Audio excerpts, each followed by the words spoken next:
కేవలం తిరుపతి అండి.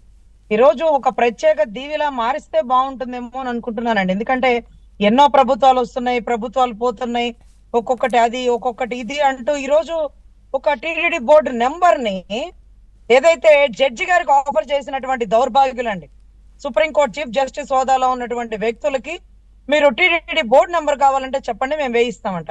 అంటే టిటిడి బోర్డు నెంబర్ వేయించిన తర్వాత ఇంకేం చేయిస్తారు జడ్జిలతో? అంటే మేము గతంలో చూసామండి, బళ్ళారులో ఒక ఆయన బంగారు బాత్రూమ్ కట్టుకున్నాడు, ఆయన తాలూకా ఆయన. సో అందుకనే జడ్జిలకు కూడా ఎరేస్తున్నారు తిరుపతిని. ధర్మారెడ్డి గారిని అక్కడ కూర్చోబెట్టి వచ్చే పోయే వాళ్ళకి దర్శనాలు పెట్టిస్తాం, మాకేం కావాలంటే అది కన్వీనియంట్ గా చేసివ్వండి అంటే దేవుడి కోసం తప్పు చేసే పరిస్థితి వస్తుందా అండి? సో ఇటువంటి పరిస్థితుల్లో మనం ఒక్కటే గుర్తుపెట్టుకోవాలండి. మోరోవర్ ఇక్కడ లడ్డూని కలుషితం చేశాడా, లేకపోతే అక్కడ డబ్బుల్ని మార్పింగ్ చేశాడా, what ever it may be. మేము దర్శనాలకు వెళ్ళినప్పుడు రూమ్ పెట్టుకున్నప్పుడు 2 రోజులు పేమెంట్ కట్టి వెళ్ళిపోయేటప్పుడు మాకు వెనక్కి ఇచ్చేస్తే వెళ్ళండి, తర్వాత అకౌంట్ లో వేస్తున్నాం అన్నారు. 4 రోజులు చూసాను, 5 రోజులు చూసాను, రాలేదండి. నేను 500, 1000 రూపాయలు అనేది కాదండి, అది నా సొమ్ము, దేవుడు తిన్నా పర్లేదు, ఇంకొక దుష్టులు తినకూడదు అన్న ఉద్దేశంతో ఎన్నిసార్లు ఫోన్ చేసినా లేదండి ఏదో కంప్యూటర్ ప్రాసెస్ లేట్ అవుతుంది, 2 రోజుల్లో పడిపోతుంది అన్నారు. స్వామి వారికి సంబంధించిన ఎర్ర చందనం శేషాచల అడవుల్లో ఉందండి, కానీ అలిపిరి మెట్లు మూసేసి అక్కడ రిపేర్ చేపిస్తున్నాను అన్నారు. ఎటువైపు నుంచి దారి మళ్ళిచ్చారో ఎర్ర చందనం వెళ్ళిపోయిందండి. అంటే అడవిలో ఉండాల్సిన పులులు మెట్ల మీదకి ఎందుకు వస్తాయండి? అడవుల్లో ఆయుధాలు తీసుకొని, అంటే కొడవళ్ళు తీసుకొని, కంకులు తీసుకొని, ఇంకొక ఆయుధాలు మిషన్లు తీసుకొని లోపలికి వెళ్తుంటే పులులు భయపడి వెళ్ళిపో పిచ్చి. వీళ్ళేమన్న వేటగాడి సినిమాలో ఎన్టీ రామారావు అనుకున్నారండి? కర్ర ఇచ్చి పులులను కొట్టమని కింద నుంచి కర్ర కింద కట్టండి, పైకి వెళ్ళా కర్ర ఇవ్వండి. ఎప్పుడన్నా అన్నమాచారం టైంలో కూడా వాళ్ళు కాలినడకనే ఎక్కేవాళ్ళండి, అర్ధరాత్రులు అపరాత్రులు కూడా. ఏ రోజు పులులు బాధించలేదు, ఇప్పుడు పులులు బాధిస్తాయంట. పసిపిల్లల్ని తీసుకొని గుడికి రాకూడదు అంటండి. అసలు మొక్కులన్నీ పసిపిల్లలవేనండి.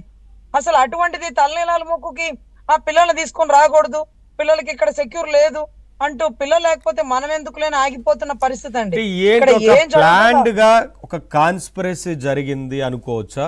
అంటే ఏదో ఏదో తప్పిదం చేశారు, భక్తులకి దూరం చేసే ప్రయత్నం చేశారనేది క్లియర్గా ఏమన్నా కనిపించిందా గత 5 ఏళ్లలో? పైగా వైవి సుబ్బారెడ్డి లాంటి నియామకం కూడా దానికి నిదర్శనంగా చెప్పొచ్చా అనేది. సార్ ఒక పారిశ్రామికవేత్తని, ఎందుకంటే వైవి సుబ్బారెడ్డి అసలు దైవం మీద నమ్మకం ఉందా? ఉంటే ఇటువంటి పనులు చేసేవారా? సార్ బైబుల్ చేత్తో పట్టుకునే వారికి పైకి ప్రవేశం లేదండి. మక్కాకి కూడా ఎవరినంటే వాళ్ళని వెళ్ళనివ్వరండి. ఏ మతానికి సంబంధించిన రూల్స్ ఆ మతంలో ఉంటాయండి. అన్ని గుళ్ళకి వెళ్ళేది ఈ గుడికి ఏంటని వాగాడు ఒక కుక్క. ఇప్పుడు ఎక్కడున్నాడో చెప్పమానండి. నీ అనే భేదాలు లేకుండా కొడాలి నేను ఏం చేశాడో దేవుడు చూసారుగా. వెంకటేశ్వర స్వామి పేరండి అతనిది, కొడాలి వెంకటేశ్వరరావు. సిగ్గు లేదా నీకు? అన్ని గుళ్ళకి వెళ్ళేది ఏంటి తిరుపతి కంట? తిరుపతి అసలు ఒక గుడిగా భావిస్తున్నావు నువ్వు? ఒక ధార్మిక ఇవాళ ఎక్కడున్నాడు మరి ఆ కొడాలి నాని? ఇక్కడ ఇవాళ ఎక్కడున్నాడు? అడ్రస్ గల్లంత అయిపోయింది కదా. స్వామి జోలికి వచ్చి ఈ కొండ నాది అన్నవాడు ఏ కొండ గుట్టల్లో కలిసిపోయాడో మాకు తెలుసండి. ఈ రోజు మేమంటే ఎదుర్కొన్నామా, ఎదుర్కోలేకపోయామా, శిక్ష వేసామా, శిక్ష వేయడంలో లేట్ ఉందేమో అనుకుంటాం, కానీ ఆయన రూపాయి తిన్న ప్రతి ఒక్కడిని కక్కిచ్చి తీసుకుంటాడండి, దాంట్లో ఎటువంటి సందేహం లేదు. లడ్డూ విషయానికి వస్తే సార్, లడ్డు అంటే దేవుడి దగ్గరికి వెళ్లే ప్రసాదం సార్. అంటే స్వామి వారి గర్భగుడి లోపలికి తీసుకెళ్లే ప్రసాదం ఏమైనా ఉంటుంది ఇది ఒక్కటే సార్. అక్కడ అపవిత్రం జరుగుతుంది సార్. కింద నుంచి కొండ ఎక్కే దగ్గర నుంచి పైకి ఎక్కే వరకు రూల్స్ ఎలా ఉంటాయో తెలుసా సార్?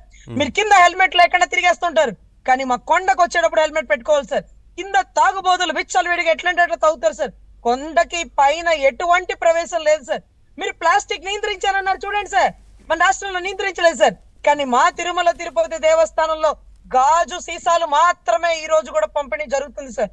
రూల్స్ కి అతీతంగా ఒక ప్రత్యేక దీవిలా ఉండే మా స్వామి వారి క్షేత్రంలో గర్భగుళ్ళకు వెళ్ళేటటువంటి లడ్డు ప్రసాదాన్ని అపవిత్రం చేశారంటే ఇప్పుడు ఎంత దుర్మార్గుడు సార్. సంతకం పెట్టకుండా పైకి ఎక్కుతుంటే ఎందుకు సార్ ఎక్కనిచ్చారు? రూల్స్ లేవా సార్? అంటే రాజ్యాంగం ప్రకారం వెళ్ళాలని ఇక్కడ ల్యాండ్ ఆర్డర్ ఉంటే తిరుమల తిరుపతి దేవస్థానానికి ఎన్ని రూల్స్ ఉన్నాయి సార్? ఈ ఆపితే ఎవరు ఊరుకోరు? అది రూల్ కదా. ఏ మక్కాకెళ్ళి నేను నమాజ్ చేస్తానంటే ఊరుకుంటారు వాళ్ళు? ఏంటి సార్ ఇది? అసలు ఎందుకు ఊరుకుంటున్నారు? జై బజరంగ్ దళ్ వాళ్ళు లేకపోతే ఆర్ఎస్ఎస్ వాళ్ళు ధార్మిక క్షేత్రం వాళ్ళు ఎందుకు యాక్సెప్ట్ చేశారు? పేనుకు పెత్తనం ఇస్తే తలంతా గొరిగిద్ది. మరి ఆ పెయిన్ ఎందుకు పెత్తనం ఇచ్చారు? ఆ పెయిన్ ఎందుకు పైకి ఎక్కడిచ్చారు? యాక్సెప్ట్ చేయలేదమ్మా, దుర్మార్గులమ్మా వాళ్ళు. యా జగన్మోహన్ రెడ్డి ఇప్పుడు దుర్మార్గుడు. స్వామి ఇప్పుడు వారు చెప్తున్నట్లుగా కాదు, ఒక్క నిమిషం రజనీ గారు, స్వామి రెస్పాండ్ అవుతారు. స్వామి ఇప్పుడు వారు చెప్తున్నట్లుగా అంటే అసలు ఆయన డిక్లరేషన్ ఇవ్వాలి కదా, దైవాన్ని నమ్ముతున్నాను నాకు నమ్మకం ఉంది అనే ఒక డిక్లరేషన్ మీద సంతకం చేసి కదా ఆ రోజున వెళ్ళాలి. కానీ రూల్స్ని అతిక్రమించి ఆయన ముఖ్యమంత్రి కదా నా ఇష్టం కదా అని చెప్పి ఆ రోజున జగన్మోహన్ రెడ్డి గారు అట్లా వెళ్ళడాన్ని కూడా సమర్థించారు వారి పార్టీకి సంబంధించి. కానీ వారికి సమర్థించే వారు కూడా కొందరు తయారయ్యారు కదా ఆ రోజున. అంటే మనం అనుకున్నాం ఇప్పుడు అబ్దుల్ కలాం లాంటి